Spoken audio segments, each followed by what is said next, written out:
The champagne flute shattered against the hardwood floor, a jagged scream of glass that silenced the party's hum.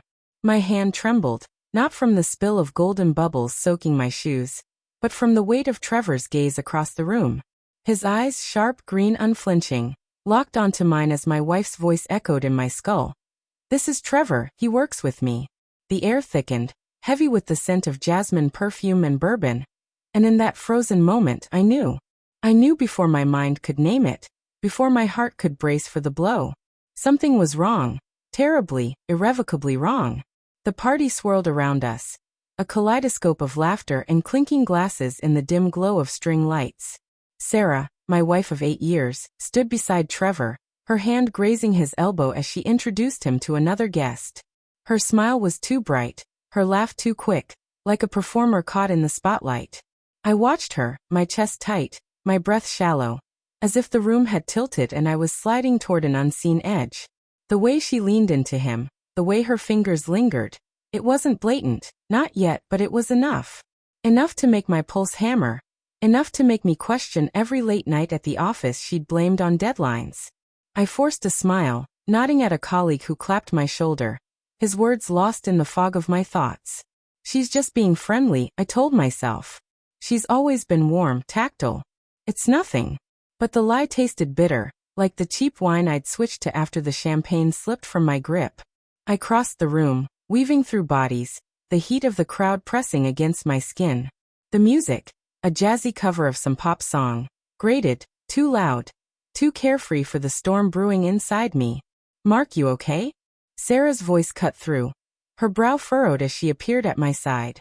Her hazel eyes searched mine, and for a moment, I wanted to believe the concern was real. Her hair, swept into a loose bun, caught the light, and I remembered the mornings we'd spent tangled in sheets, her laughter soft against my neck. But now, her touch on my arm felt foreign, like a stranger's. "Fine," I said, my voice tighter than I meant. "Just clumsy." I gestured to the broken glass, now being swept up by a server. Her lips curved, but the smile didn't reach her eyes. "You sure?" she pressed, her hand lingering. "You seem off." I wanted to scream, to demand why she'd introduced Trevor like he was just a co-worker, why her body seemed to orbit his. Instead, I swallowed the rage, the hurt, and said, "Long day. That's all." She nodded, but her gaze flicked toward Trevor, who was now laughing with a group near the bar. The movement was quick, almost imperceptible, but it was a knife to my gut. I followed her line of sight, my eyes tracing the sharp line of his jaw, the easy confidence in his stance. He was everything I wasn't, tall, polished, the kind of man who commanded a room without trying. I hated him, not for who he was, but for what he might mean. The night dragged on, each moment a slow unraveling. I caught fragments, Sarah's hand brushing Trevor's as she passed him a drink, the way they shared a glance when they thought no one was watching. Each was a pinprick, small enough to dismiss, but together they formed a wound that bled doubt. I tried to focus on the party, on the small talk, but my mind was a battlefield. "You're paranoid," I thought. "You're reading into nothing." But then I remembered the late-night texts she'd brushed off as work stuff, the weekends she'd spent at team retreats. The pieces were there, scattered, waiting for me to assemble them. "Mark, come meet someone," Sarah called later, her voice bright but brittle. She stood with Trevor and a woman in a red dress, her hand gesturing me over. I moved toward them, my steps heavy, like wading through water. Trevor's eyes met mine again, and this time, there was something else, amusement, maybe, or defiance. It made my skin crawl. "Mark, this is Claire, Trevor's fiancée," Sarah said, her tone too cheerful, like she was overcompensating. Claire smiled, extending a hand, her engagement ring glinting under the lights. I shook her hand, my mind reeling. Fiancé? The word should have been a relief, a tether to pull me back from the edge. But it wasn't. Trevor's gaze didn't waver, and Sarah's laugh, as she responded to something Claire said, felt forced, like a mask slipping. "Nice to meet you." I managed, my voice hollow. Claire seemed kind, oblivious, her chatter about wedding plans filling the space. But I couldn't focus. I watched Sarah, watched Trevor, searching for cracks in their facades. The way he leaned toward her when he spoke, the way she mirrored his movements. It was subtle, practiced, a dance they'd perfected. The night blurred, a montage of forced smiles and half-heard conversations. I drank too much, the wine dulling the edges of my fear but not the questions. By the time we left, the air outside was sharp, the city's pulse throbbing in the distance.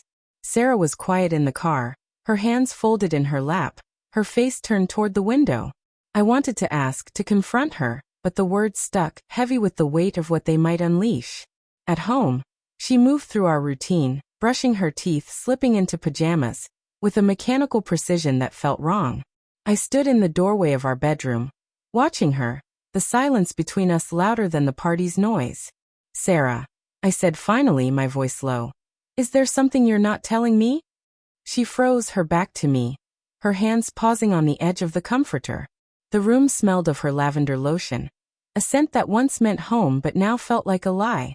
"What do you mean?" she asked, turning, her eyes wide but guarded. "Trevor," I said, the name bitter on my tongue. "You two seem close." Her laugh was sharp, almost a scoff. "He's a coworker, Mark. We work long hours together. That's it." But her voice cracked just slightly, and her hands twisted the hem of her shirt, a nervous habit I hadn't seen in years.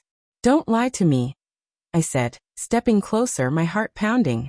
"I saw how you looked at him, how he looked at you." She shook her head, her eyes glistening now, but whether from guilt or anger, I couldn't tell. "You're being ridiculous," she said, but her voice trembled. "You're seeing things that aren't there." "Then why does it feel like I'm losing you?" The words spilled out, raw, desperate. I hated how vulnerable they sounded, how they laid bare the fear I'd been carrying for weeks, maybe months. She crossed her arms, her jaw tight. "You're not losing me," she said, but the words were hollow, a script she didn't believe. "I love you, Mark. I always have." I wanted to believe her. God, I wanted to. But the memory of Trevor's eyes, of her fleeting touches, burned in my mind. I stepped closer, my voice barely a whisper. "Swear to me. Swear there's nothing between you." Her lips parted, but no words came. The silence was deafening, a confession in itself. And then the twist, the gut punch I hadn't seen coming. "It's not what you think," she said, her voice breaking. "It's not an affair. It's worse." My blood ran cold. "What does that mean?" She sank onto the bed, her face crumpling. "Trevor's been helping me. I didn't want to tell you because I knew it would break you." Her voice dropped to a whisper. "I'm sick, Mark. Really sick. And I didn't want you to know until I was sure." The room spun. Sick. The word didn't fit, didn't make sense. I stared at her, searching for the lie. But her tears were real, her fear palpable. "What are you talking about?" I demanded, my voice shaking. "Cancer," she said, the word a blade. "I found out 3 months ago. Trevor's been driving me to appointments, covering for me at work. I didn't want you to see me like this, weak, scared. I wanted to protect you." The truth crashed over me. Not infidelity but something crueler. Betrayal, yes, but not of love, of trust, of partnership. She'd kept me in the dark, left me to drown in suspicion while she carried this alone. I sank beside her, my anger dissolving into grief, my hand finding hers. The room was quiet now, the weight of her secret heavier than any lie.